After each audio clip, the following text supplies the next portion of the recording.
નમસ્કાર ખેડૂત મિત્રો, આજે તારીખ 5 મે 2025 ને આજની સવારની હવામાન અપડેટની અંદર માહિતી મેળવીએ તો ગુજરાતમાં હજુ માવઠાનો કહેર યથાવત જોવા મળશે.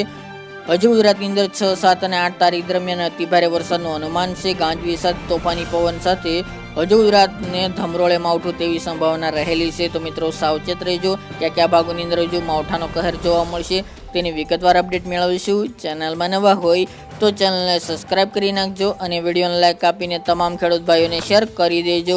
ગુજરાતની અંદર 2 દિવસથી માવઠાની એન્ટ્રી થઈ ચૂકી છે. ગઈકાલના રોજમાં પણ થરાદ, વાવ, ધાનેરા, અમદાવાદ, વિરમગામ જેવા ભાગો તેમજ સૌરાષ્ટ્રના પણ એકલ દોકલ ભાગોની અંદર વરસાદના રાઉન્ડની શરૂઆત થઈ ચૂકી છે. ખાસ કરીને રાજસ્થાન અને પાકિસ્તાન ઉપર બનેલી એન્ટી સાયક્લોનિક સર્ક્યુલેશન ગુજરાત તરફ ધીરે ધીરે આગળ વધી રહ્યું છે અને મજબૂત બનીને લો પ્રેશર એરિયામાં ફેરવાઈ જશે, જેના કારણે મિત્રો 6, 7 અને 8 તારીખ દરમિયાન મુશળધાર વરસાદ વરસે તેવી સંભાવના રહેલી છે.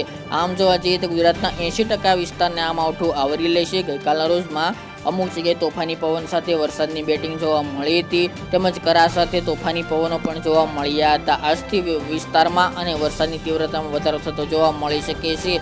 આજે પણ કચ્છવાસી, સૌરાષ્ટ્રવાસી અને ઉત્તર ગુજરાતવાસી સાવધાન રહેજો.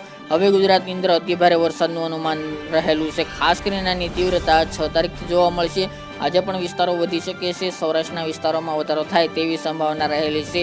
વરસાદની વાત કરવામાં આવે તો સાબરકાંઠા, બનાસકાંઠા, પાટણ, મહેસાણા, ઈડર, વડાલી એ વિસ્તાર, અંબાજી, આબુ સહિતના ભાગો, ડીસા, પાલનપુર, વિસનગર, સિદ્ધપુર, ભાંભર, થરા, રાધનપુર, ધાનેરા, રાજસ્થાન બોર્ડર વિસ્તાર, આ તમામ ભાગોની અંદર વરસાદની સંભાવના આજે પણ રહેલી છે.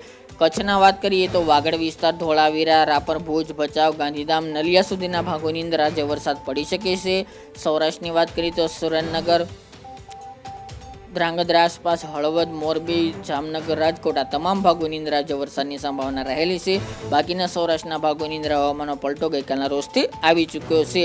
આગામી એટલે કે 6 તારીખથી મિત્રો ખાસ કરીને 3 દિવસ દરમિયાન અતિભારે વરસાદનું અનુમાન છે, કારણ કે સિસ્ટમ ગુજરાત ઉપર પહોંચી જશે, જેના કારણે ગુજરાતના અનેક વિસ્તારને ધમરોળે તેવું અનુમાન રહેલું છે. મિત્રો અત્યારે વરસાદની તીવ્રતા ઓછી છે, પરંતુ આજથી હજુ વરસાદની તીવ્રતામાં વધારો થાય તેવી સંભાવના રહેલી છે. 6, 7 અને 8 તારીખ દરમિયાન અતિભારે વરસાદનું અનુમાન કચ્છના તમામ વિસ્તારની અંદર છે. ખાસ નોંધ લેજો મિત્રો.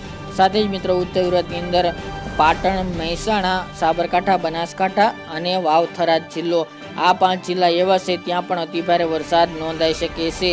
સૌરાષ્ટ્રની વાત કરીએ તો દ્વારકા, ગીર સોમનાથ, જૂનાગઢ, રાજકોટ, જામનગર, મોરબી, સુરેન્દ્રનગર, બોટાદ, આ તમામ ભાગોની અંદર ભારે વરસાદનું અનુમાન દેખાઈ રહ્યું છે. બાકીના ભાવનગર, દરિયાકાંઠાના ભાગોની અંદર, પોરબંદર જેવા ભાગોની અંદર પણ અમુક જગ્યાએ ઝાપટા જોવા મળશે. અમદાવાદ, ગાંધીનગર, ખેડામાં પણ હળવાથી મધ્યમ વરસાદની સંભાવના દેખાઈ રહી છે. બાકીના ગુજરાતમાં ઓછી શક્યતા ગણી શકાય. તો મિત્રો આ ત્યાંની વહેલી સવારની અપડેટ. ફરી એક નવા વિડીયો સાથે મળીશું.